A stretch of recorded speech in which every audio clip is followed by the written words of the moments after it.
다음 사건도 영상이 준비돼 있는데요. 이틀 전 오후 서울 동작구에서 있었던 일입니다. 함께 보시죠. 한 여성이 정신없이 내리막길을 뛰어갑니다. 마주 걸어오던 행인을 붙들고 다급히 도움을 요청하고 있는데요. 여성의 다리에 대롱대롱 붙어 있는 것, 다름 아닌 끊어진 청테이프였습니다. 잠시 후 출동한 경찰이 여성의 거주지로 향하는데요. 경찰차와 구급차도 잇따라 같은 곳으로 갑니다. 도대체 무슨 일이 있었던 걸까요? 여자분이 떨면서 살려달라고 그래서 보니까 양쪽 팔 테이프로 묶고 자기 부모도 죽이려고 하는데 전화 좀 봐보고 달라고. 자, 경찰이 출동해서 저 여성 거주지로 가보니까 한 40대 남성이 있었다고요? 맞습니다. 어떻게 된 겁니까? 이 여성의 거주지로 40대 남성이 침입을 한 겁니다. 그러면서 저렇게 청테이프로 다리를 묶고 그리고 실제 경찰이 출동해서 보니까 이 남성이 가지고 있는 이 봉지에는 흉기까지 있었다라고 합니다. 어허. 그러면서 너를 죽이겠다 이렇게 살해 고지를 했다라고 전해지고 부모에게도 위해를 가하겠다라고 이야기한 것으로 알려지고 있는데요. 이 남성과 여성은 평소 알고 지내는 사이이기 때문에 면식범은 맞는 것 같고 아하. 그런데 남성이 이 경찰이 체포를 위해서 출동했을 때 호신용 스프레이를 뿌리기도 하면서 굉장히 극렬하게 저항을 했다라고 하고요. 그러다 보니까 일단은 체포를 해야 되는데 특수공무집행 방해치상 혐의로 현행범 체포를 한 상황이고 실제 이 여성에게 어떤 목적을 가지고 이 집에 침입해서 이러한 범죄 행위를 한 것인지를 수사해야 될 필요성이 남아 있습니다. 네. 근데 저 상황만 보더라도 다급하게 뛰어왔고 다리하고 몸이 청테이프로 칭칭 감겼었다.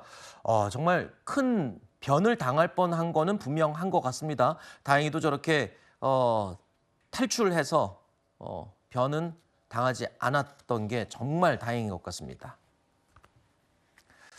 자, 다음 소식으로 이어갑니다. 서울 한강공원에서 벌어진 일인데요. 정말 황당합니다. 영상 보면서 설명드리겠습니다. 한 어린이가 인라인 스케이트를 타고 있는데요. 그런데 주저앉은 아이의 등을 검은 옷을 입은 성인 남성이 주먹으로 수차례 때립니다.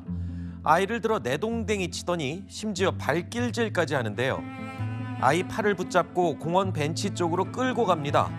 아이가 넘어져 질질 끌려갑니다.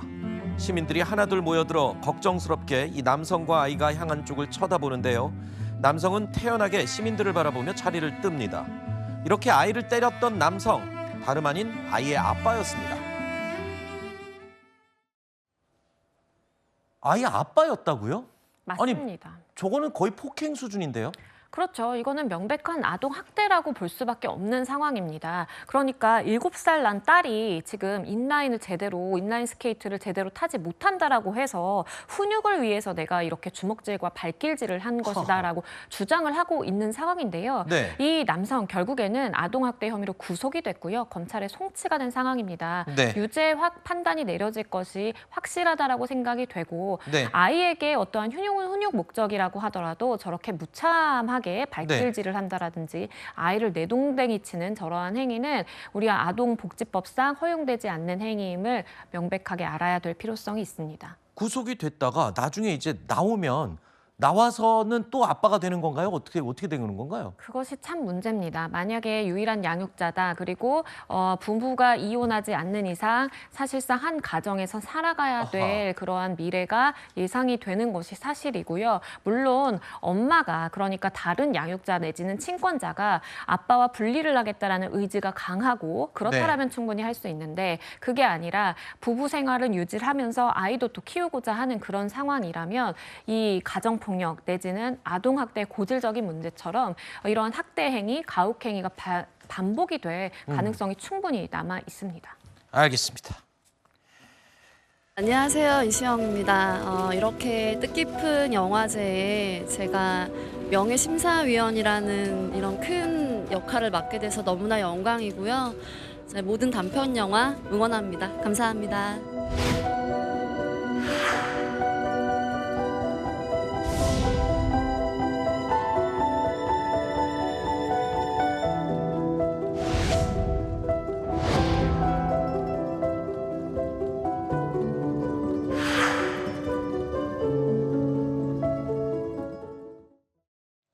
배우 이시영 씨의 둘째 임신 사실이 알려지면서 축하 메시지가 이어지고 있습니다만 동시에 또 논란이 벌어지고 있습니다. 이시영 씨는 지난 3월에 파경을 맞았다는 소식이 알려졌었는데 그 이후에 시험관 시술로 둘째 아이를 임신했다고요? 맞습니다. 지난 3월에 이 파경 소식이 전해졌는데 임신 소식이 전해지다 보니까 많은 사람들이 놀라고 있는 상황입니다. 그러네요. 이혼을 했는데 그다음에 둘째를 임신했다? 맞습니다. 그렇기 때문에 본인의 SNS에 불필요한 오해라든지 억측을 차단하기 위해서 본인이 밝히겠다라고 하면서 사실 냉동 배아가 있는 상황이었는데 이 5년의 이 만기 시효가 되다 보니까 폐기할지 여부를 결정하라라는 통보를 받았다라는 거예요. 그래서 차마 본인의 손으로 이제 폐기 결정을 하기가 좀 어렵다 보니까 배아 이식을 했는데 네. 문제는 이혼한 전 배우자의 동의를 받지 않고 이러한 배아 이식 시술을 한 것으로 알려져서 아하. 일부 누리꾼들 사이에서는 아이 입장에서나 그리고 전 남편인 아빠 입장에서나 이것은 좀 윤리적으로 문제가 되는 것 아니냐라는 이야기가 나옵니다. 그런 논란이 있을 법한데요. 어쨌든 이혼한 후에 냉동배아가 이제 보관돼 있었고 그 보관됐던 냉동배아로 이제 임신을 한 거잖아요. 그런데 아까 말씀하신 것처럼 전 남편은 그 사실을 동의하지 않았다. 이런 경우는 법적으로 그러면 이제 논란이 될 수 있는 건가요? 법적으로는 어떻습니까? 법적으로 그러니까 공백이 있는 부분이 있는 겁니다. 네. 그러니까 일반적으로 이러한 시험관 시술을 할 때 난자의 채취라든지 정자의 채취 관련해서는 법적으로 생명윤리법에 동의를 받는 것이 규정이 되어 있는데 아하. 이 배아, 그러니까 수정된 배아를 이식할 때에는 그러한 동의 절차에 대한 규정이 없다 보니까 사실 병원에서도 이시영 씨에 대해서 이시영 씨가 하겠다라고 하니까 이걸 이식해준 상황이고 이 병원에 대해서도 딱히 처벌할 수 있는 규정은 없는 상황입니다. 네. 왜냐하면 채취할 당시에는 다 동의를 받았기 때문이죠. 아하. 그리고 그 동의할 당시에는 두 사람은 부부였고요. 네. 그런데 문제는 이 냉동 보관된 5년이라는 시간 안에 두 사람이 이혼을 했다라면서 이제 사실 이 문제가 불거지게 된 것이고요. 그 이후에도 법적인 분쟁의 소지는 굉장히 많습니다. 이 아이가 태어나서 우리가 일반적으로는 아빠가 내 아이라고 인정을 하든지 아니면 아이가 아빠를 상대로 내가 당신의 아이임을 인정해 주세요라고 인지청구 소송을 제기를 해야 되는데 네. 그 청구를 받아들일지 말지의 여부는 유전자 채취를 통해서 DNA 검사를 통해서 친부가 맞다라고 하면 원래는 인정을 해주거든요. 네. 그런데 만약에 이러한 법적인 부자 관계가 형성이 되면 앞으로의 재산 상속이라든지 아하. 양육권이라든지 여러 가지 이제 금전적인 문제가 발생하고 할 수 있기 때문에 네. 우리가 시험관 시술이 이렇게 많이 할 수 있고 또 이런 생명윤리법도 규정이 되어 있는 그러한 현실 상황에 맞지 않게 의외로 이런 공백적인 부분이 있다라는 지적이 있습니다. 그러면 지금 정작 중요한 건 그 전 남편, 아이의 이제 아빠죠.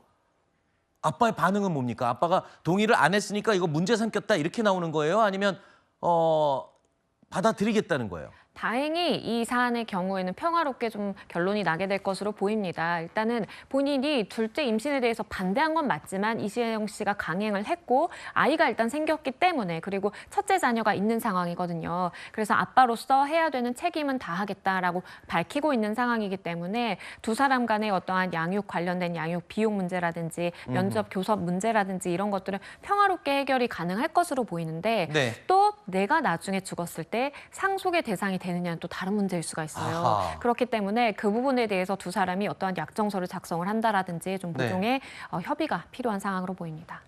알겠습니다. 자, 김건희 특검은 일명 명태균 게이트 규명의 속도를 또 내기 시작했습니다. 명태균 게이트의 핵심, 김건희 여사의 공천 개입 의혹이죠. 2022년 재보궐선거 당시에 김영선 전 의원의 공천 과정을 자세히 들여다보고 있는 것으로 예상이 됩니다. 자, 윤석열 전 대통령이 명태균 씨와의 통화에서 직접 언급했던 윤상현 국민의힘 의원에 대해서 압수수색이 어제 진행됐습니다. 김영선이 좀 해줘라 그랬는데 뭐 그렇게 말이 많네. 당에서 처음에 딱 들고 왔을 때부터 여기는 김영선 해줘라 이랬다고 상현이한테 윤상현한테도 하고 김영선이 그냥 사선위원에다가 뭐 경선 때도 열심히 뛰었는데 좀 해주지 뭘 그러냐. 상현이한테 내가 한 번 더 얘기를 할게. 제가 공관위원장이니까. 평생 은혜 잊지 않겠습니다, 대통령님.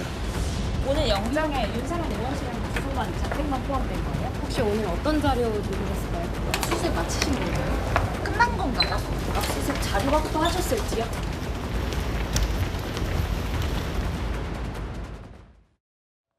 자, 김건희 특검은 당시에 국민의힘 공천위원장이었던 윤상현 의원이 공천 개입 의혹에 연루됐는지 자, 이 부분을 확인하고 있는 것으로 보입니다. 압수품 분석이 이제 끝나면 당연히 이제 윤상현 의원이 소환되겠군요. 그렇죠. 아까 우리가 지금 녹취를 듣지 않았습니까? 윤석열 전 대통령이 윤상현에게 내가 한 번 더 얘기할게라고 네. 얘기했던 거. 그리고 저 녹취 이외에 그 통화 이후에 김건희 여사가 또 명태균 씨한테 전화해서 마치 옆에 윤석열 전 대통령이 있는데 방금 좀 전에 확인했다, 전화하는 걸 들었다, 걱정하지 마시라라고 얘기했던 것도 이미 녹취가 드러난 바 있고요. 그리고 그 전날에 이준석 의원과 주고받은 문자도 공개된 바 있습니다. 이준석 의원은 내가 알기로는 경선으로 알고 있다라고 문자를 명태균 씨한테 보낸 게 이미 드러났죠. 그러니까 경선으로 결정된 것을 그 당시에 공관위원장이었던 윤상현 의원이 왜 어떤 사유로 인해서 갑자기 김영선 의원에 대한 단독 공천으로 바꿨는지, 단독 공천으로 바꿨는지에 대해서 이 통화 녹취와 문자로 종합해 봤을 때는 윤석열 전 대통령의 전화와 압박 때문이라는 걸 저희는 정황상 이해할 수 있는데 윤상현 의원은 계속 부인하고 있거든요. 네. 어떤 근거를 댈지를 아마 검찰은 아마 들어보기 위해 소환 조사를 할 것으로 생각됩니다. 네. 김건희 특검의 수사가 국민의힘 현역 의원을 직접 이제 겨냥하게 되자 정치권에서는 이런 반응들이 나왔습니다. 이미 경찰에서 충실하게 수사가 다 끝난 사안으로 알고 있는데 지금 와서 다시 압수수색을 강행하는 것은 전형적인 정치 보복에 해당이 된다고 봅니다. 옛말에 화무 11홍이고 건불 10년이라고 했는데 그 칼날이 언제 되돌아올지 모릅니다. 권력 남용하지 마시고 과잉 수사 하지 마시고 정치 보복 하지 마십시오. 국민의힘이 계속 반복적으로 주장해왔던 논리를 그대로 되돌려드리면 법원에서 압수수색 영장 나와서 압수수색하는데 왜 정치 탄압이라고 하는지 모르겠다라는 말도 좀 돌려드리겠습니다. 국민의힘이 과거에 불체포 특권 포기하겠다라는 각서 쓰고 뭐 여러 가지 했어요. 고민할 필요 없이 당연히 체포 동의를 해야 된다고 생각합니다. 자, 명태균 씨를 둘러싼 전반적인 의혹에는 국민의힘 관계된 인사들이 여럿 연루돼 있는 걸로 지금 알려지고 있습니다. 당 차원에서 특검 수사에 대비를 해야 될지 일단 의원들 사이에서는 긴장감이 감돌 수밖에 없을 것 같습니다. 김건희 특검팀은요, 어제 김영선 전 의원 그리고 김상민 전 부장검사에 대해서도 압수수색을 진행했습니다. 저희 채널A 취재에 따르면 김영선 전 의원이 앞선 검찰 조사 당시에 이런 진술을 했던 것으로 알려지고 있습니다. 김건희 여사로부터 김상민 전 부장검사에게 공천을 양보해달라는 취지의 전화를 받았다는 겁니다. 어제 압수수색을 통해서 김영선 전 의원의 진술 진위 확인될 수 있을지 굉장히 이것도 핵심인 것 같습니다. 아마 윤상현 의원에 대한 압수수색만으로는 그 결과가 나올 것이라고 생각하지 않고 네. 당시 공관위원장이었었잖아요. 그러면은 위원장 혼자서 결정하는 것은 아니기 때문에 저는 그때 공관위원들에 대한 압수수색도 추가적으로 들어가지 않을까 생각합니다. 그리고 아마도 저희 당사에 대한 압수수색도 있을 것이라 생각을 하는데 왜냐하면은 어떠한 당협들에 대해서 뭐 당협위원장을 바꾼다라거나 여기에 있어서 후보를 교체한다거나 할 때는 당 내에서 자료 같은 것들을 만듭니다. 그 지역의 여론은 어떤지 그리고 여기에 있어서 평소에 당협을 어떻게 운영을 했는지 이런 자료들이 있기 때문에 만약에 제대로 운영을 했는데 갑작스럽게 후보가 변경됐다거나 이런 것들을 사실 특검에서는 확인을 하고 싶을 것이라 생각을 하거든요. 그래서 지금 저희 당 차원에서는 당사에 대한 압수수색 그리고 추가적인 압수수색도 준비를 해야 될 것이다 생각합니다. 알겠습니다. 국회는 국민으로부터 직접 권력을 위임받은 기관이어서 우리 국무위원들께서 국회에 가시면 그 직접 선출된 권력에 대해서 존중감을 가져주시면 좋겠어요. 국무회의 참석자들에게 국무회의는 국정을 논하는 자리이기에 비공개 회의 내용을 개인 정치에 왜곡해 활용해서는 안 된다고 강한 어조로 질책했습니다. 이진수 방통위원장 같은 경우는 의결권 없고 발언권은 주재하신 대통령께서 부여할 때 발생하는 거기도 하죠. 그런데 지금까지 모든 국무회의에서 발언권은 그냥 허용했었습니다. 개인적인 생각입니다만 고려할 수 있다는 생각이 들고요. 어제 국무회의에서 이진숙 방송통신위원장이 이재명 대통령으로부터 비공개 국무회의 내용을 자기 정치에 이용하지 말라 이러면서 강도 높은 질책을 들은 것으로 확인됐습니다. 바로 이틀 전 이 발언 때문인 듯합니다. 저는 대통령 직속 방송통신위원회 위원장으로서 대통령으로부터 업무 지시를 받았습니다. 언론 장악을 하고 있다는 이야기를 듣고 싶지 않다. 그래서 방통위 안을 만들어 보라 라고 하셨고, 정확히 방송 3법에 대한 방통위 안을 내라고 대통령께서 지시하셨습니까? 방통위 안을 만들어 보라. 방송 3법에 대해서 방통위 안을 만들어 보라. 그렇게 지시하셨다고요? 기억합니다. 이거 확인하겠습니다. 저희가 즉시 확인했습니다. 현재 확인은 되지 않는 사항입니다. 그리고 별도의 지시사항이 내려온 것도 없습니다. 그리고 바로 어제 비공개 국무회의가 열린 자리에서 이재명 대통령이 이제 국무회의를 끝내려는 그 순간에 이진숙 방송통신위원장이 돌발 발언을 시작했다는 겁니다. 한 말씀 드리겠다. 그런데 이에 대해서 또 이재명 대통령이 직접 하지 마라라고 얘기를 했고, 제가 할 말이 있다 이러면서 옥신각신한 것 같습니다. 그렇죠. 지금 이진숙 위원장이 조금 아까 영상에서 보였던 국회 방통위에서 했었던 발언, 여기에 대해서 이재명 대통령이 좀 불편한 내색을 한 것이 아닌가 싶습니다. 근데 다만 그 이진숙 위원장이 했었던 발언은 본인이 갑작스럽게 이야기한 것이 아니라 그 방송 3법이라든지 관련 현안에 대해서 어쨌든 국회에서 어떻게 생각하느냐, 방통위원장으로서 어떻게 생각하느냐라고 물어보았을 때 거기에 대해서 본인이 국무회의에 들어갔더니 대통령이 여기에 방통위의 안을 한번 만들어보라고 지시했다라고 이야기를 한 것이죠. 그런데 네. 지금 대통령실에서 이야기하는 것은 의견을 내라고 한 것이지 지시한 것은 아니다. 그렇기 때문에 이거를 제대로 좀 분간을 못한다면 국무회의에 들어올 자격조차 없는 것이 아니냐라고 이야기를 하고 있습니다. 근데 지금 방통위의 상황을 보면은 국정기획위원회에다가 어떤 업무 보고를 할 때도 방통위의 업무 보고는 받지 않겠다. 이런 형태로 이야기를 하고 있어요.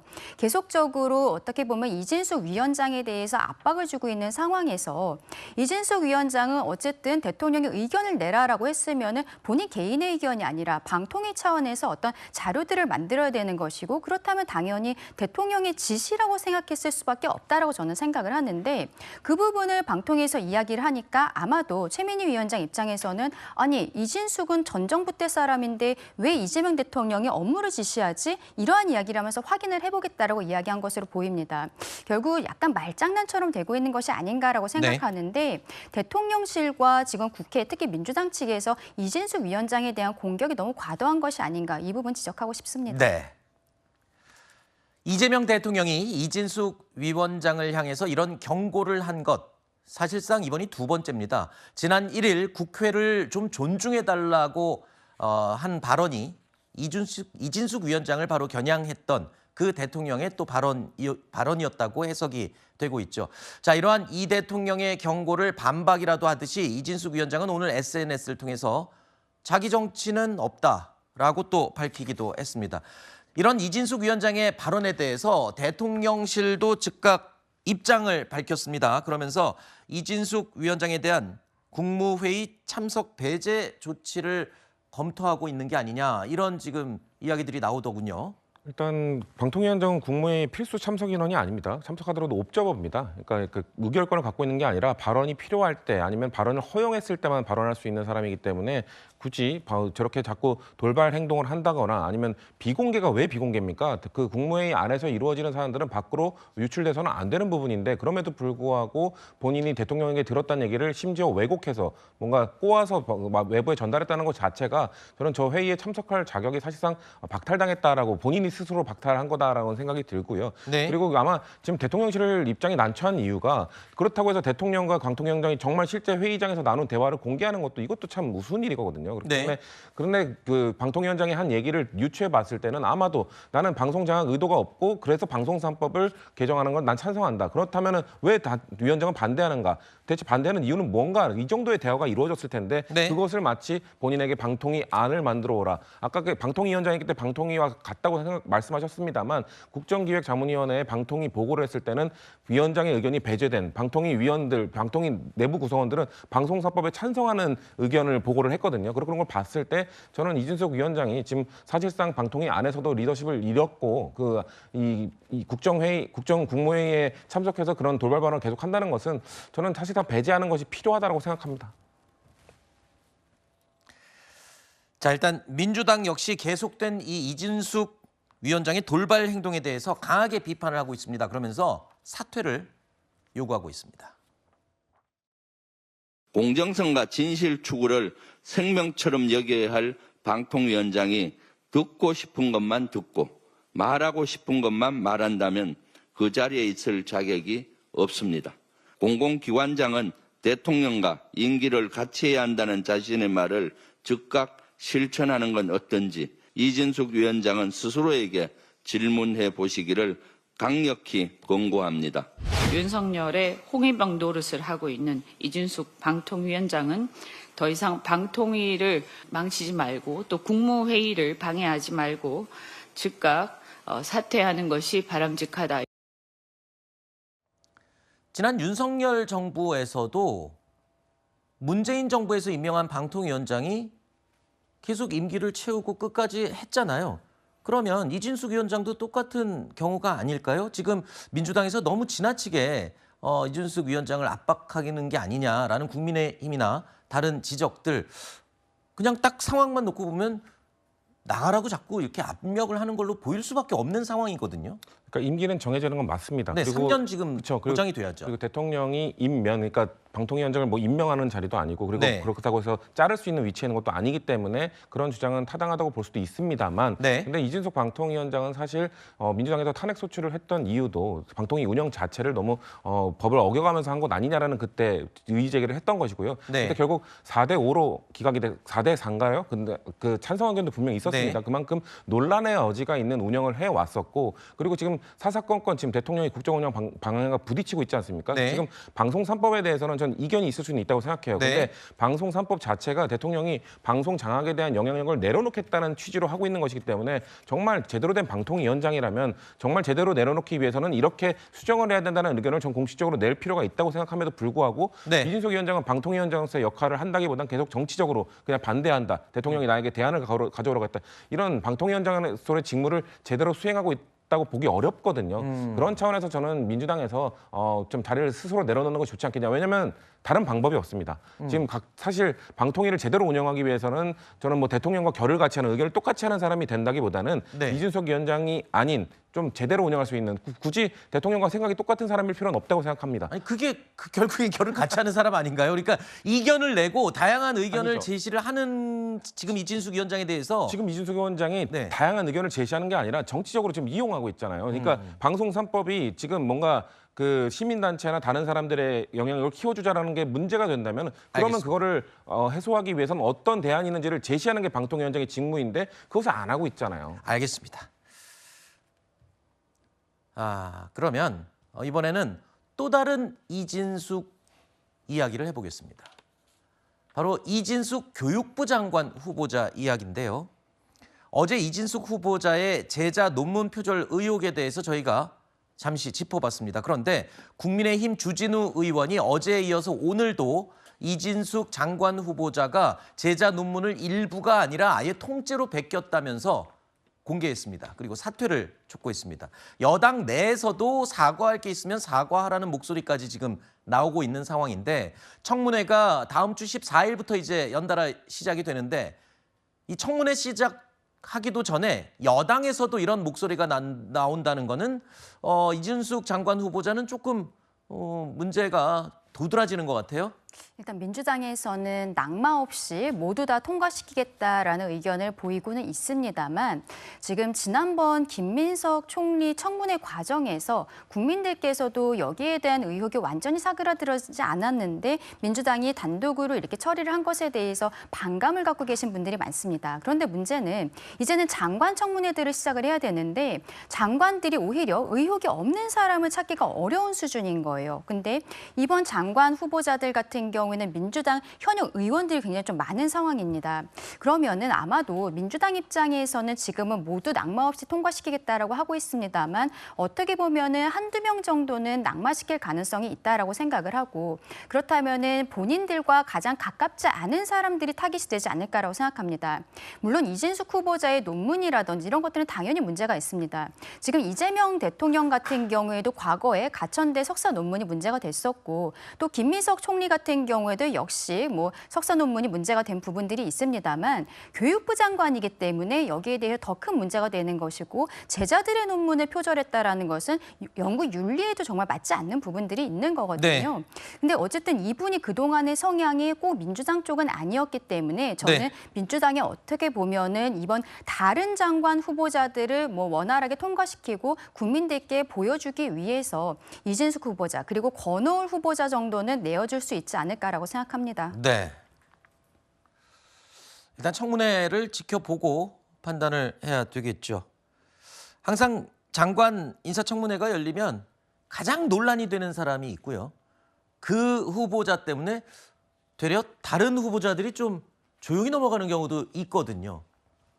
갑자기 문득 그런 생각이 듭니다. 14일 이후에 진행될 청문회 지켜보겠습니다. 오늘의 뉴스들 가운데 가장 뜨거운 내용을 깊이 있게 짚어보는 코너 라이브 플러스입니다. 자, 먼저 오늘의 라이브 현장을 살펴보겠습니다. 서울중앙지방법원 앞으로 가볼 텐데요. 화면으로 저희가 지금 이 시간 현재 실시간 화면 보여드리고 있습니다. 지금 이 앞은 굉장히 조용하고 차분한 모습인데요. 자, 이 자리에서 오늘 불구속 상태로 재판과 수사를 받아온 윤석열 전 대통령의 구속 여부가 결정되는 곳입니다. 잠시 후에 오후 2시 15분부터 영장실질심사가 시작이 되는데요. 윤석열 전 대통령에 대한 구속 여부, 빠르면 오늘 밤 늦게 아니면 내일 새벽에 나올 걸로 예상이 됩니다. 법원 일대에서는요, 구속 찬반 집회가 열릴 것으로 또 예상이 됩니다. 윤 전 대통령 출석길도 혼잡할 것으로 보이는데요. 만일의 사태를 대비해서 경찰은 불법 폭력 행위에 대해서 무관용 원칙으로 엄정 대처하겠다고 입장을 밝혔습니다. 지난 1월이었죠. 윤 전 대통령의 구속영장 발부 직후에 벌어졌던 서부지방법원 사태가 재현되지 않도록 경찰은 2천여 명의 병력을 투입해서 대응한다는 방침을 세웠습니다.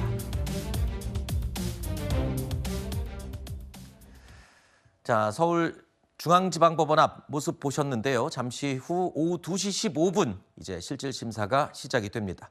윤석열 전 대통령 지난 1월에 이어서 두 번째로 영장 심사를 받게 된 건데요. 이번에도 심사에 출석을 해서 직접 변론에 나설 예정입니다. 자, 사안이 중대하고 다툴 혐의도 굉장히 많습니다. 그만큼 구속 여부가 결정되는 데 시간이 꽤 오래 걸릴 것으로 예상이 된다고요. 그렇죠. 왜냐하면 이번 같은 경우에는 혐의도 여러 가지이기 때문에 영장실질심사도 아마 저녁쯤은 되어야 끝나지 않을까 생각을 합니다. 그리고 거기에 대한 결과는 저는 개인적으로 내일 새벽 정도는 돼야 나오지 않을까라고 생각하는데요. 일단 혐의가 뭐 체포영장 집행 저지, 비아폰 관련 삭제한 지시를 한 혐의, 또 국무위원 심의 의결권 방해, 사후 계엄 선포문 작성에 관여하고 또 이 서류를 파기 결제했다라는 혐의로 크게 보면은 5가지 정도가 있습니다. 여기에 나오지 않은 것도 어떻게 보면 대통령실에서 외신의 어떤 보도자료를 내도록 이런 혐의들도 포함이 되어 있는 것으로 알려지기 때문에 실질심사 자체도 좀 오래 걸리게 되지 않을까 생각합니다. 그렇군요. 자, 법원은요, 통상 구속영장 심사에서 범죄의 중대성 그리고 도주나 증거인멸의 우려 등을 검토를 하죠. 그것을 바탕으로 영장 발부 여부를 결정하게 됩니다. 이번에도 증거인멸 우려가 영장 발부 여부를 가를 핵심 쟁점이 될 것으로 예상이 됩니다.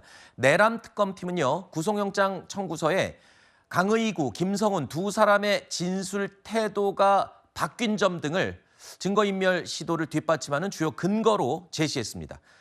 하지만 윤 전 대통령 측은요, 회유 압박 사실은 없다는 입장을 분명히 밝히고 있는데 이 부분을 둘러싸고 좀 공방이 벌어질 것 같아요. 근데 법원이 판단을 하겠죠. 실제 진술이 어떻게 달라졌는지. 윤석열 대통령 측의 변호사가 입회했을 때와 입회하지 않았을 때 나간 다음에 정말 김성훈 경호처 차장의 진술이 뭔가 윤석열 전 대통령이 불리한 쪽으로 갑자기 바뀌었다라고 한다면 그 입회한 것 자체가 압력으로 느껴지고 압박으로 느껴졌다고 판단할 수 있잖아요. 그렇기 때문에 저는 진술 조서만 보면 간단하게 판단할 수 있다고 생각합니다. 법원도 뭐 윤석열 전 대통령은 우리는 회유한 적이 없다고 주장할 수는 있습니다만 변호사의 입회 여부에 따라 진술이 달라진다는 점 등은 분명히 저는 구속영장 청구에 충분히 중요한 증거로 활용될 수 있다고 보고요. 우리가 아까 봤던 구속영장에 나와 있던 그 혐의들만 보더라도 12월 3일 비상계엄의 이후에 윤석열 전 대통령은 계속해서 증거를 인멸하기 위한 시도를 해왔던 것이거든요.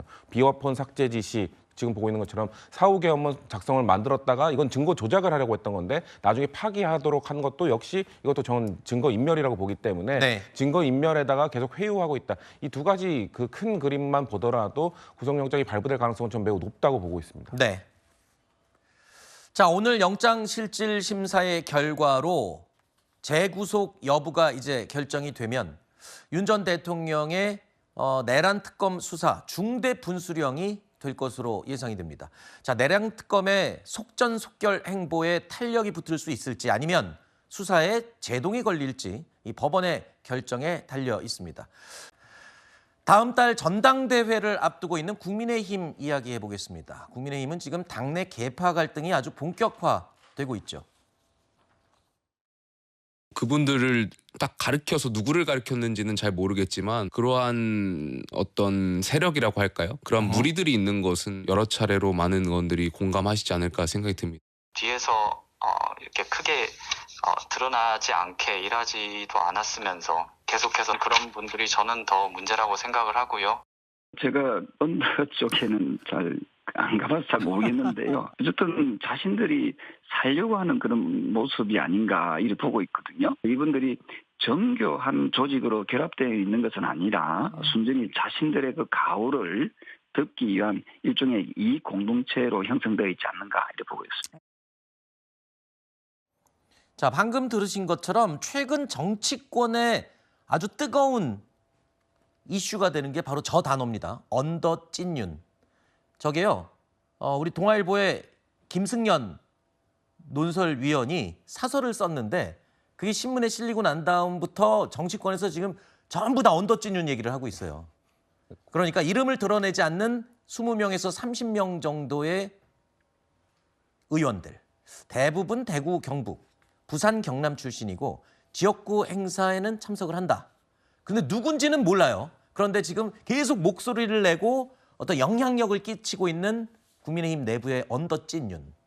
그러니까 누군지 모른다는 게 일반 국민들은 잘 모르지만 정치권에서는 다 알고 있죠. 그러니까 영남 지역을 기반으로 하고 있고 상당히 다선 의원들이고 그리고 국민의힘의 실세로서 주류로서 상당히 오랜 기간 10수년 동안 그 건세를 누려왔고 실제 2022년에는 아예 당 밖에 있었던 윤석열 전 대통령을 데려와서 대통령으로 만들고 그 기간 동안 건세를 누리고 지금 여전히 건세를 누리고 있는. 근데 이렇게 찐윤 하면 사람들이 그 쌍권이라고 하는 권성동 전 원내대표와 권영세 전 비대위원장을 떠올리는데 그 이외에도 상당히 많은 사람들이 있거든요. 그 사람들, 그 실세들이 문제라는 겁니다. 겉으로 드러나지 않고 국민들에게는 뭔가 인식되지 않으면서도 사실상 계속해서 상당히 오랜 기간 동안 영남 지역을 텃밭으로 해서 뭔가 건세를 누리고 있는 이 사람들 때문에 국민의힘이 안 바뀌고 있다라는 건데 결국 저는 이 사람들을 수면 위로 끌어내고 이 사람들과 뭔가 대결하는 그 모습들을 누군가는 보여줘야 된다고 생각하거든요. 그런 것들이 이번 전당대회 때 나와야 되는 국민의힘의 과제가 아닌가라고 저는 생각합니다. 알겠습니다. 자, 이런 가운데 국민의힘은요, 윤희숙 여의도 연구원장을 새 혁신위원장에 선임했습니다. 안철수 의원이 사퇴를 하면서 이제 혁신위원장으로 윤희숙 여의도 연구원장. 자, 그러면서 현재 당내 갈등 상황에 대해서 혁신의 과정이 될 것이다 라고 말을 했습니다. 들어보시죠. 윤희숙 여의도 연구원장을 혁신위원장으로 모시기로 하였습니다. 처음부터 혁신위원장으로 유력한 후보 중에 한 분이었습니다. 우리 당이 실패한 과거와 결별하고 수도권 민심 속으로 다가가는 정책 전문 정당으로 거듭나는 혁신의 조타수가 될 것이라고 확신합니다. 혁신은 멈출 수도 없고 포기할 수도 없습니다. 지금 우리 당이 겪는 모든 혼란과 갈등이 향후에 길게 보면 혁신의 과정이 될 것이라고 생각합니다. 윤희숙 혁신위원장, 국민의힘을 개혁하고 쇄신으로 이끌 수 있을지, 그리고 앞서 말씀드린 언더찐윤들은 어떻게 대처할지 지켜보겠습니다. 오늘 발의하는 내란 특별법은 윤석열 내란 심판 최종 종결판입니다. 내란범들에게 사면복권을 제한해 내란범들을 철저하게 사회로부터 격리하고 온전히 처벌받게 하여 역사의 교훈으로 삼도록 했습니다. 내란을 옹호하고 있는 정당과 관련한 조치를 추가했는데요. 해당 정당의 국고보조금을 제한하는 내용의 법안을 담았습니다. 필요한 경우 환수 조치까지 할 수 있도록 강력하게 넣어뒀습니다. 야당 탄압이라는 게 그런 데서 시작하는 것 같아요. 그래서 말로는 조치를 주장하면서 실장단 충돌을 촉구하는 거리가 멀다, 그런 느낌이었습니다. 박찬대 의원 대표 발의로 민주당 의원 115명이 공동 발의자로 참여한 이른바 내란특별법입니다. 내란범의 사면 복권을 제한하는 내용이 핵심인데요. 그런데 또 한 가지 논란이 되는 조항이 있습니다. 내란범을 배출한 정당의 국고 보조금을 차단하는 내용을 담고 있어서 국민의힘 입장에서는 지금 아주 크게 반발할 수밖에 없는데요. 이 법안이 국회를 통과하면 계엄 사태 이후에 국민의힘이 받은 국고 보조금은 다시 나라로 환수되는 겁니다. 그리고 앞으로도 받을 수가 없게 된다는 겁니다.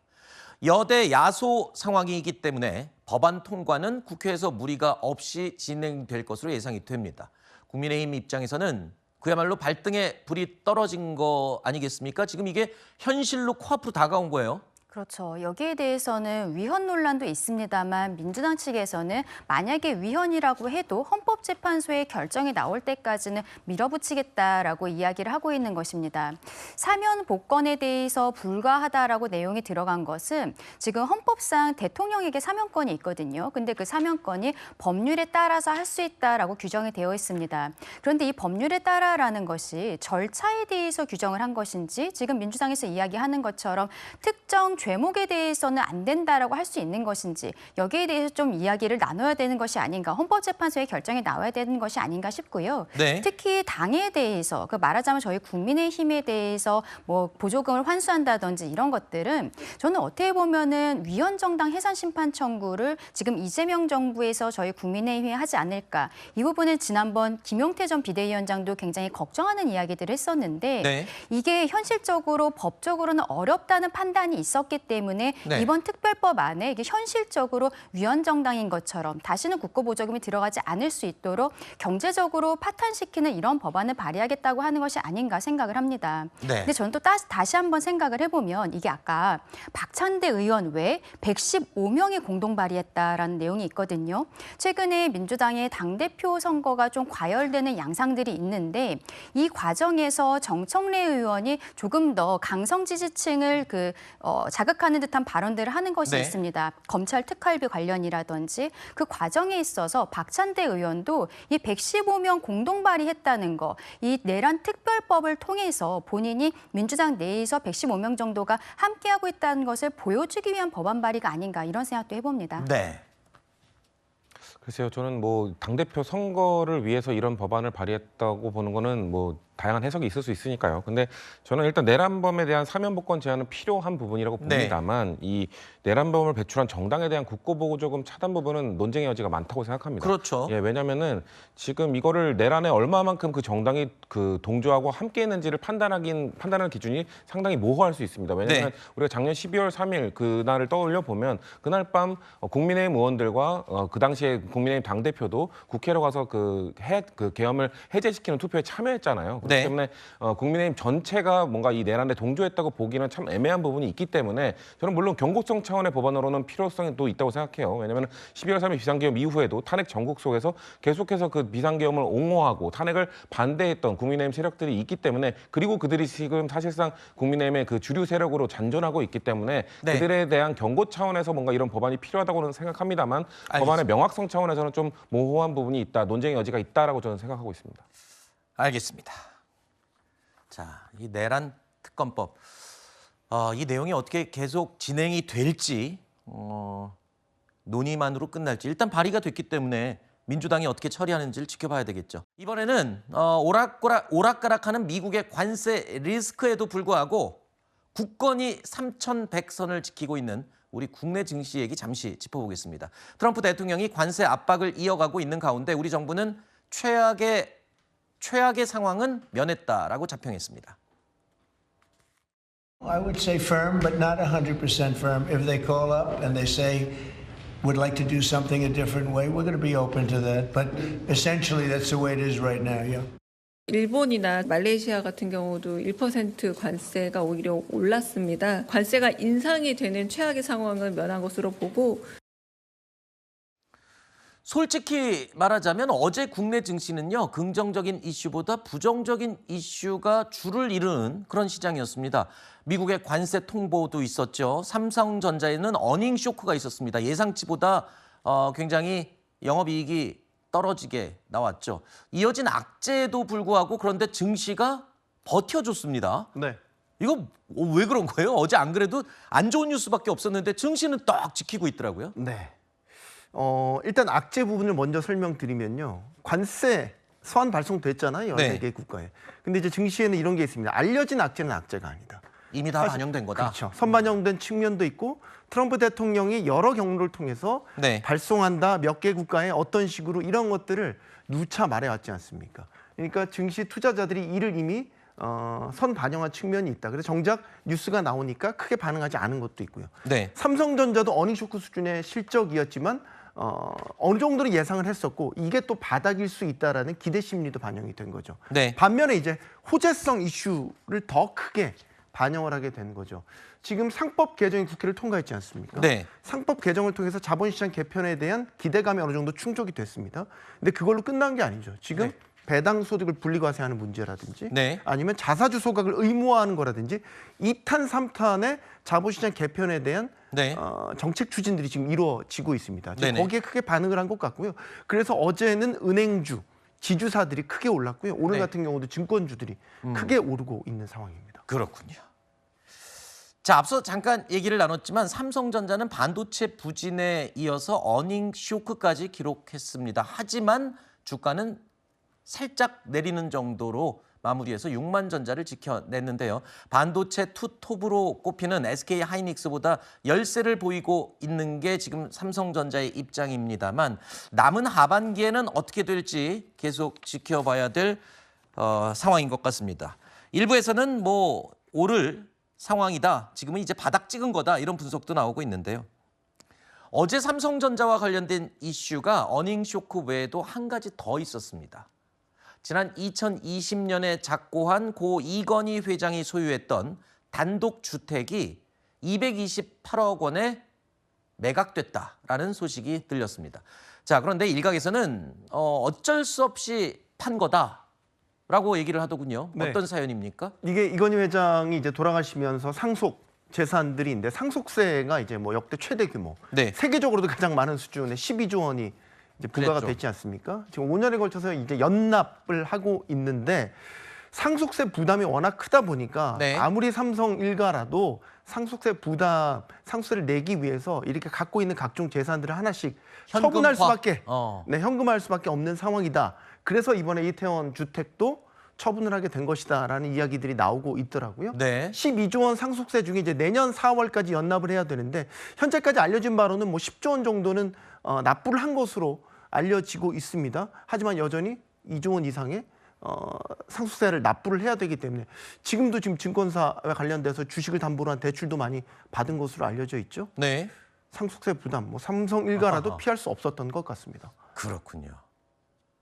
새로운 정부의 첫 추경인데 이번 추경은 지금 매우 어려운 국민 경제 상황을 고려해서 긴급하게 편성한 추경이기 때문에 현장에 우리 국민들의 삶에 마중물이 될 수 있도록 해야 되겠어서 주말에 갑자기 하게 됐습니다. 최대한 신속하게 집행될 수 있도록 각 관련 부처에서 최선을 다해 주시기 바랍니다. 아무래도 뭐 생필품, 식료품 이런 거요. 채소, 고기 같은 거. 병원비가 부담스러울 때가 있으니까 소비 쿠폰이 있으면 사용하기 좋을 것 같습니다. 동네 상권 활성화를 위해서 식당을 위주로 많이 갈 것 같고요. 자, 소비 쿠폰 지급을 앞두고 여러 가지 잡음들이 흘러나오고 있습니다.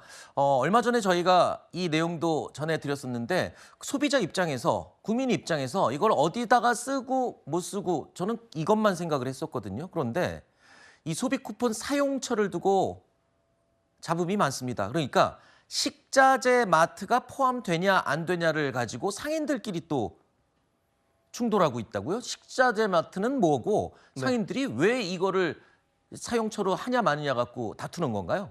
일단 식자재 마트 하면요. 이제 앞에 식자재라는 게 붙잖아요. 보통 이제 식당 운영하시는 분들이 도매급으로 대량으로 좀 식자재 같은 것들을 구입하실 때 많이 이용하는 마트인데 이게 이제 각 동네마다도 다 있어요. 그래서 일반 소비자들께서도 식자재 마트를 근거리에서 많이 이용들을 하세요. 이거는 대기업이 하는 건 또 아닌 거죠?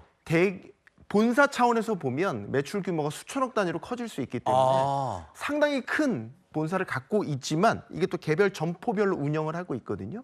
점포 사항마다 다르긴 한데 보통은 다 이번에 그 추경 그 소비 쿠폰 대상처에서 이제 한정지은 연매출 30억 원은 대부분의 점포가 30억 원을 넘습니다. 근데 이제 이번에 논란이 됐던 거는 수도권이 아니고요. 비수도권에 있는 식자재 마트. 그러니까 상대적으로 조금 더 영세하다라고 볼 수 있겠죠. 하지만 원칙적으로는 이번 소비 쿠폰 사용처에서 식자재 마트는 제외돼 있습니다. 근데 이제 당정협의회에서 지방에 있는 식자재 마트는 상당히 영세하다고 봐야 되기 때문에 어렵지 않냐. 이건 좀 예외로 두자라고 이제 논의를 하니까 거기에 대해서 지금 소상공인, 뭐 연합회라든지 소상공인들이 반발을 하고 있는 것이죠. 그렇군요. 이게 제가 장사하신 분한테 물어봤더니 전국민 소비 쿠폰의 규모가 어마어마하기 때문에 이게 사용처에 해당이 되는 가게들은 이번에 반짝이나마 굉장히 수입이 늘 수가 있다면서요. 그래서 이거 굉장히 예민하게 상인들은 받아들이는 것 같더라고요. 네, 그렇죠. 그런데 이제 만약에 쿠폰으로 받았어요. 사용한다고 했었을 때 이제 동네에 있는 근거리 마트가 다 사용이 허용된다라고 한다면 어디로 사용을 하게 될까? 예를 들어서 체크카드나 신용카드로 받는 분들이 가장 많을 것 같은데 포인트를 받거든요.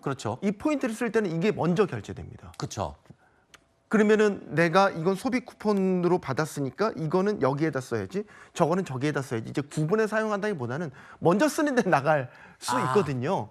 그럼 예를 들어서 바로 앞에 있는 뭐 동네 식자재 마트에서 이걸 먼저 그냥 카드로 결제한다. 그럼 거기에 쓰여지는 거예요. 그러니까 소상공인들이 우려하는 게 그거죠.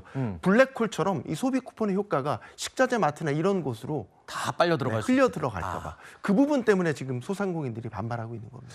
이번에 이 소비 쿠폰 사용처 가운데 대형마트는 빠졌어요. 그래서 당연히 소상공인들을 위한 정부의 결정이다. 이렇게 저도 이해를 했는데 대형마트들이 지금 갑자기 볼멘 소리를 내고 있어요. 오히려 역차별을 받고 있다 얘긴데 그럼 왜 그런 주장을 하는 거죠? 누적되어 왔던 불만이 터져 나온 거 아닌가 싶어요. 기본적으로 이런 대형마트는 이제 대기업 계열이기 때문에 각종 규제, 법 규제 대상이기도 하고 뭐 때마다 의무대로 지라고 하지만 이런 지원 정책 같은 게 나오면 또 예외가 되거든요. 최근에 또 이재명 정부 들어서서 대형 마트들을 향해서 특별 할인 행사하라고 물가 잡기 위해서 바로 얼마 전이었죠. 계속 종용을 하고 있다면서요. 그러니까 할인도 하라 그러고 소비 쿠폰은 또 사용하지 못하게 하고 그래서 역차별이다 이 주장이군요. 네, 그렇죠. 지금 뭐 주말에도 강제 휴무 격주 단위로 하고 있죠.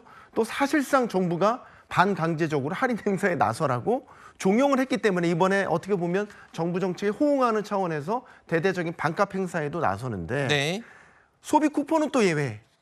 라는 거예요. 근데 이제 대형마트도 하나의 기업으로 볼 수도 있지만 그 대형마트의 입점에 있는 입점 업체들 단위로 보면 중소기업 제품들도 상당히 많이 있습니다. 네. 그리고 이제 대형마트 한 곳, 뭐 예를 들어서 홈플러스 얼마 전에 논란이 됐지만 이 대형마트 한 곳에만 같이 협력하고 있는 협력사들이 수천 곳이 됩니다. 그럼 이들도 같이 그러면 소비 쿠폰 대상에서 제외가 된다라는 건데 그런 차원에서 보면 역차별이 될 수 있다라고 이야기를 하는 거죠. 그렇군요.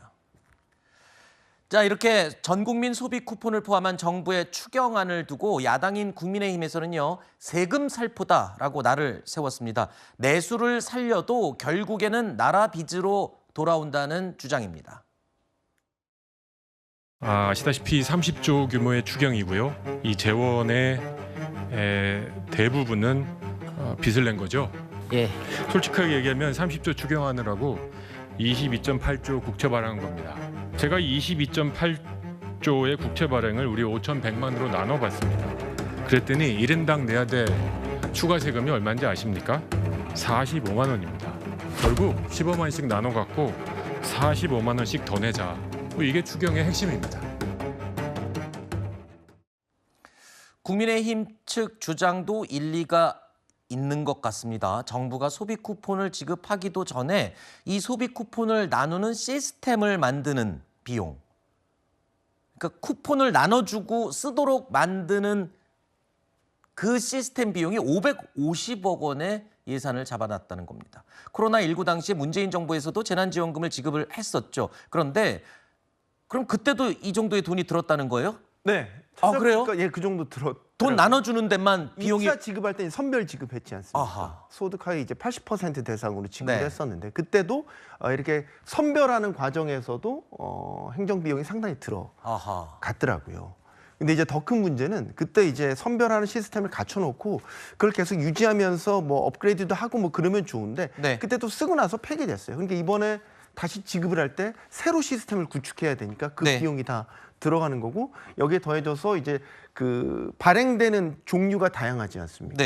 뭐 지역 카페 같은 경우도 온라인도 있지만 지로로도 이제 지급이 되고 각각의 이제 민원에도 대응해야 되는 인건비 이런 것들을 다 합치면 이제 550억 원이잖아요. 그러면은 이번에 소비 쿠폰으로 나가 책정된 예산이 10조 조금 넘으니까 550억이면 한 0.5% 정도는 행정 비용으로 나간다는 건 아닙니까? 적다고 볼 수 없죠. 네, 알겠습니다. 그래도 뭐 지금 경제를 살리기 위한 정부의 첫 번째 야심찬 지금 정책이기 때문에 글쎄요, 이 550억 원의 비용이 아깝지 않게 결과가 좀 효과가 나왔으면 하는 바람입니다. 다음 사건입니다. 추격전이 벌어진 지난달 중랑구의 한 주택가로 가보겠습니다. 외국인 남녀가 주택가에서 담배를 피우며 왁자지껄 대화를 나누는데요. 주민의 소음 신고에 경찰이 출동합니다. 그러자 황급히 인근 주택으로 몸을 숨기는데요. 뭔가 문제가 있는 걸 직감한 경찰이 체포에 나서는 순간 남성 한 명이 골목길을 향해 질주에 달아납니다. 그렇게 추격전이 벌어졌지만 500여 미터 떨어진 골목에서 결국 붙잡혔습니다. 집안을 막고 들어가는 걸 이제 못하게 왜 그러냐 막 이런 식으로 이제 하길래 뭔가 숨기는 게 있구나, 단순 소음 신고가 아니구나라는 걸 이제 그때 느꼈습니다.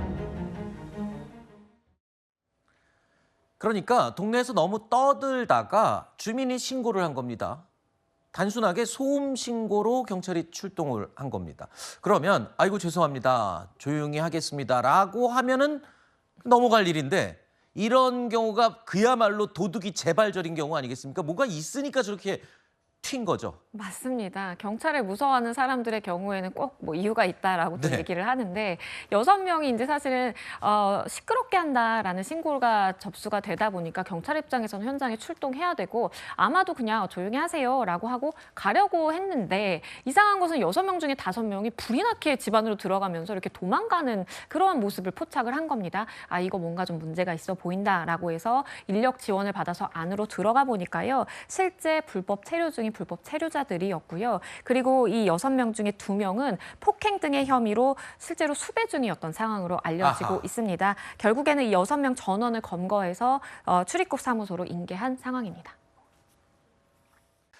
자, 다음 이야기로 이어가겠습니다. 더워도 정말 너무 덥습니다. 어제 저도 낮에 정말 땀이 비 오듯이 흘러내렸는데 어제 광명 파주시는요. 낮 기온이 최고 40도를 기록했습니다. 그야말로 역대급 7월 더위를 기록하고 있습니다. 자, 이 같은 극한의 폭염에 바닷속에서도 지금 큰 변화가 일어나고 있습니다. 어제 경북 영덕군에서는요. 대형 참치가 1,300마리가 넘게 잡혔다고요? 맞습니다. 원래 참치를 이 위에서 이렇게 그물을 쳐놓은 게 아니었는데 엉뚱하게 대형 참치들이 대거 이렇게 그물에 있는 것을 어민들이 확인을 하고 깜짝 놀랐다라는 것입니다. 원래 참치는 원양어선이니 먼 바다 가서 잡아야 되는 거잖아요. 맞습니다. 뭐 참치가 워낙 이제 비싼 어종이기도 하고 그렇게 이제 포획을 하기가 어렵다고 많이 알려져 있는데 쳐놓은 그물에 저렇게 1,000마리 넘게 잡히다 보니까 전 굉장히 당황스러울 수밖에 없을 것 같은데 네. 이 원인은요 결국 바다가 뜨겁기 때문에 이 포획되는 어종도 지금 변화가 굉장히 많고 우리가 공기 중에도 너무 덥지만 바닷속 물 1도가 올라가면 완전히 어종 자체가 교체가 된다라고 합니다. 아하. 그러다 보니까 참치의 먹잇감이 고등어라든지 이런 어종이 동해로 오게 되면서 참치도 같이 따라서 이렇게 많이 포획이 됩니다. 그런데요, 여러분 참치 회 드시는 분들 아실 겁니다. 참치 굉장히 비쌉니다. 그러면 이른바 바다의 로또라고 불릴 정도로 고급 어종이 바로 이 참치인데 1,300마리가 넘게 어제 잡혔다는 건 거의 뭐 로또 대박이 난 거나 다름없겠죠. 혹시나 그러면 이 참치값 좀 내릴라나? 저렇게 쉽게 잡히면? 아닙니다. 그게 아니라고 합니다. 지역마다 정해진 어획 한도가 있어서 이른바 쿼터제 때문인데요. 이미 한도를 넘어버렸기 때문에 추가로 잡는 참치들은 먹거나 팔거나 할 수 없다고 합니다. 사람보다 훨씬 더 크죠. 키로수 많이 나가는 건 200kg 넘는 것들도 있고요. 토, 일, 월에 좀 많이 잡은 집이 40마리, 50마리 주말을 그렇게 보내고요. 오늘 갑자기 한 번에 터져버린 상황입니다. 추가 쿼터를 받은 상황이었고 쿼터 안에서 팔 수 있는지 없는지를 모르니까 그래서 이제 오늘 다 같이 잡아버리다 보니까 이런 상황이 발생했습니다. 날씨도 점점 더 이제 높아지고 하면 이런 상황이 더 이제 빈번히 발생하는데 초과 포획되는 이제 어획량이 돼가지고 정부에서 수매를 해준다든지. 그러니까 지금 어제 잡힌 1,300마리 참치도 어민들이 버리거나 폐기해야 된다고요? 맞습니다. 그러니까 우리가 쿼터제라는 것이 있어요. 네. 만약에 이것을 위반하면 수산업법에 따라서 2년 이하의 징역이나 2천만 원 이하의 아하. 벌금에 처해지거든요. 그런데 이미 1,300여 마리가 잡혔지만 쿼터가 다 달성이 된 상황입니다. 그래서 포획할 수 있는 참치의 그 여건이 전혀 되지 않는 거예요. 아하. 그래서 전량 폐기한다라든지 아니면 우리가 이제 판매를 할 수 없고 그냥 사료로 쓴다라든지 아이고야. 굉장히 좀 아깝다, 안타깝다라는 이야기가 나오고요. 어민 입장에서는 사실 이게 경제적으로 너무 큰 손실이기 때문에 네. 국가 차원에서 쿼터량을 조절한다라든지 아니면 이것을 미리 매입해서 나중에 이제 시장에 푼다라든지 이런 것들을 좀 조정해야 될 필요성이 제기되고 있는 상황입니다. 저 쿼터는 누가 정하는 건가요? 쿼터의 경우에는 중서부 태평양 수산위원회가 국가별로 참다랑어 허용 어획량을 배정합니다. 아하. 그러면 우리나라에서 할당된 어획량을 지역별로 나누거든요. 네. 그런데 지금 이 대량의 참치가 잡힌 이 강원도의 경우에는 사실상 이미 이제 어획량이 다 찬 상황이기 때문에 더 네. 이상 이것을 어민들이 판매를 한다라든지 수익을 얻을 수는 없는 상황입니다. 아이고야, 저 화면에 보이는 저 참치 부둣가에 저렇게 널려 있는데 저거를 먹지도 팔지도 못한다니 그게 쿼터제라는 것 때문이라니 글쎄요. 뭐 현실적인 문제긴 하지만 저도 굉장히 아깝네요. 자, 마지막으로 해외 소식 하나 더 살펴보겠습니다. 중국의 한 유치원에서 있었던 일입니다. 자, 아이의 치아 색깔을 보니까 까매졌습니다. 또 같은 유치원에 다니던 아이들 수십 명이 구토나 어지럼증 같은 이상 증세를 호소하고 있다는 건데 이상해서 조사를 해봤습니다. 그랬더니 조사 결과 이 아이들이 모두 납에 중독된 증상이었다는 겁니다. 납 중독. 이게 무슨 말입니까? 유치원에 아이들이 집단으로 납에 중독됐다고요? 그렇습니다. 집단으로 중국의 한 유치원에서 아이들이 밥을 먹었는데 납 중독 증세를 보이는 겁니다. 구토를 한다라든지 저렇게 치아 주변이 까맣게 변한다라든지. 그래서 검사를 해보니까 실제 이 급식에 납 함량이 기준치를 초과해서 들어있다는 것이 확인이 됐고 그 이유를 분석해 보니까 식용이 아니라 식용으로 절대 불가라고 명시되어 있는 물감을 섞어서 아이들을 음식을 만들어 먹인 겁니다. 지금 저 장면이죠? 주방에서 음식을 만들면서 물감, 써서는 안 되는 물감을 저기다가 넣어서 먹였다고요? 맞습니다. 저 삼색 대추 떡이라든지 아니면 옥수수 소시지 롤을 만들기 위해서 저렇게 삼색을 내기 위해 식용 물감을 넣는 것은 허용이 되지만 식용 불가라고 명시적으로 적혀 있는 물감을 넣어서 만들다 보니까 아이들이 이걸 먹고 이 급식을 먹은 이후에 구토 증상이라든지 아니면 어지럼증, 탈모 증상이 있었다라고 하고요. 결국에는 납 중독이 됐다라는 것이 알려지게 됐고 이 공안 당국의 경우에는 원장이라든지 관련 가담자 8명에 대해서 유해식품 이 제조 혐의로 구금을 한 상황이고요. 엄벌에 처해질 필요성이 있어 보입니다. 지금 공안이 조사를 해봤더니 그러면 왜 이런 식용 불가 물감을 아이들한테 먹였을까? 비용 절감 때문에 그랬다고 합니다.